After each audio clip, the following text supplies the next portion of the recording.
Today I want to talk to you about coronavirus, and it seems like it's everywhere.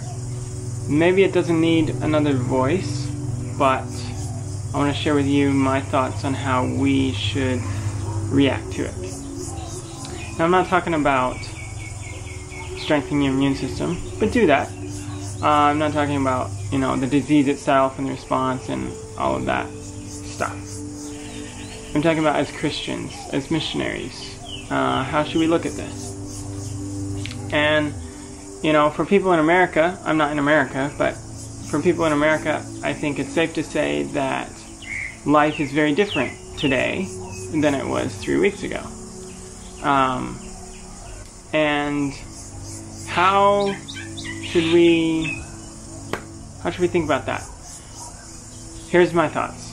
One is, first of all, before I share my thoughts, for those of you who are affected by it, whether you're sick or your family member is sick or you're quarantined or affected at all,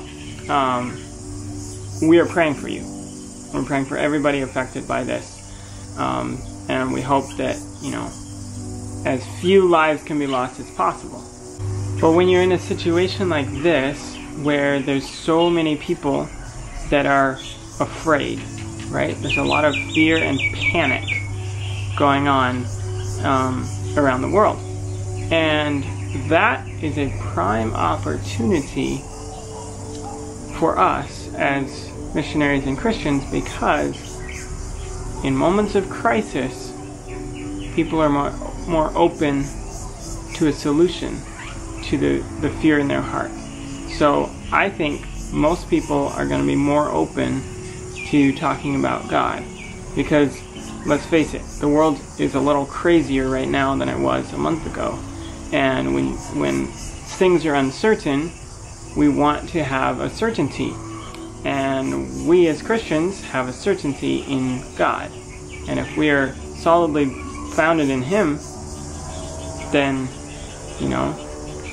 coronavirus or no coronavirus, it's nothing to be afraid of, because everything that comes to us passes through God's hands, right? He allows what happens. So instead of thinking about preserving self, making sure we have enough of whatever things we think we need for what we need, so I know there's a lot of people doing that, what about thinking of others? I think we need to have an attitude of service, and not necessarily, going out and being a part of spreading the virus. I don't think that's good. But listen, technology is huge, and it is so easy to be in touch with people, to contact people. I'm not talking about just like on Facebook, like actually talking to people that who maybe could use some spiritual encouragement, could use some reassurance that God is in control and that He wants to work in their lives too. So I think it's a huge ministry opportunity to talk with people about what we're seeing in our world today and how they can have peace regardless of what happens. And there's something else to think about, and that is that a lot of people are dying because of this disease. A lot of people die from a lot of diseases. But especially now, with so many people unreached by the gospel,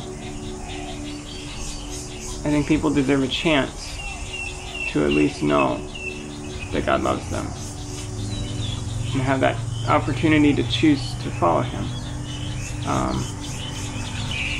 What are we doing about that? What are we doing to try and reach as many people and share God's love with as many people as possible while there's still a chance? That's not a question I'm just asking you. I'm asking myself that too, because I'm here in a country, Thailand doesn't have a ton of cases of coronavirus, but there are, schools are closed right now and stuff, and so people are definitely thinking about it. But we all need to be listening to God's voice to see how He wants to use us today. Coronavirus or no coronavirus. Thanks for watching. we'll see you next week. Sorry we missed last week's vlog. Our life has been really crazy. But hopefully we'll see you again next week. God bless.